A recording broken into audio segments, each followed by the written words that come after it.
What are you currently observing, Mitja, in the market? What trends are coming about? What kind of languages? What's the move in terms of content? What are your kind of expectations for the sort of near future? I think in terms of the languages, not much has changed in all those years. We see it pretty much steady, steady portfolio of the channels and the languages which are on G19. Things have changed, of course, the move from SD to HD. So we are really trying hard to push that. We have several HD channels that we have implemented on G19 in the last couple of years. So this is a big move, and this is where we see trend going with the channels. There is still this legacy of the religious channels, which most of them don't have the finance, don't have the means to go to HD, so they will probably stay in SD for foreseeable future. So we have to maintain this relationship also with these channels, because these are very important channels. Some of them are rather big as well. Then of course we have all the development which happened on the OTT and IP-based platforms, which did take some of the business away, I think, from all of us operating on G19.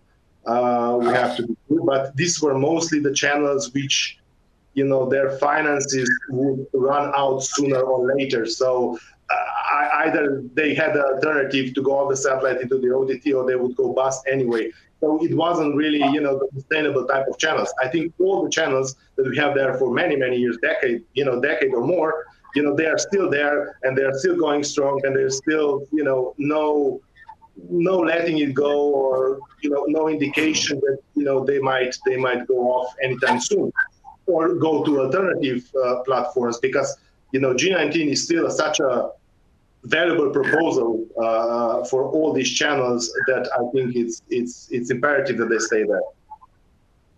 Great, thanks. And Rhys, anything to add to that? Any observations of your own in regard to sort of trends in the market and what's going on there? Well, I think really I'd pick up on what Mitja said, because he touched on some of the alternative delivery methods, and we've also talked sort of about the Intelsat STN partnership on G19. And I think what we're looking at is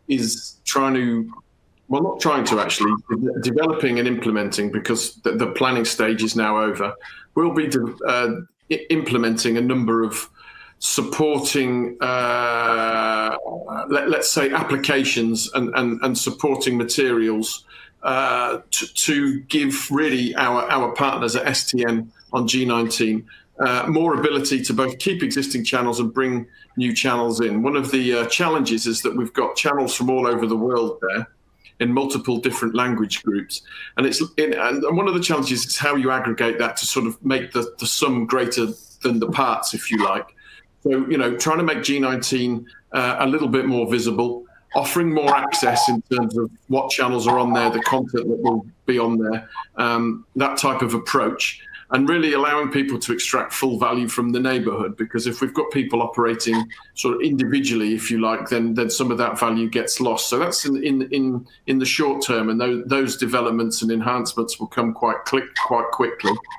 And then longer term, I don't think that we should ignore what's going on with other delivery mechanisms. So again, if we exploit the value of the neighborhood and the sort of the consolidation and the conglomeration, let's say, of all of the channels there, then certainly sort of this time next year we may be looking to do something more innovative as well, whilst keeping satellite and the DTH delivery as the core of the offer.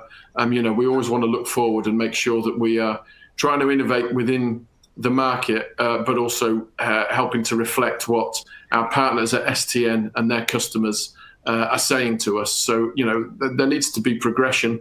And ultimately, if we're standing still for too long, then we're going backwards. So we want to support STN, support the customers, and continue to maintain the value of the G19 neighborhood. Yeah. And just from my own observation there, I think you touched on it as well. I think this isn't just something that obviously we're driving forward independently. I think it's the relationship between STN and Intelsat working on and developing these innovations together to help driving the G19 forward.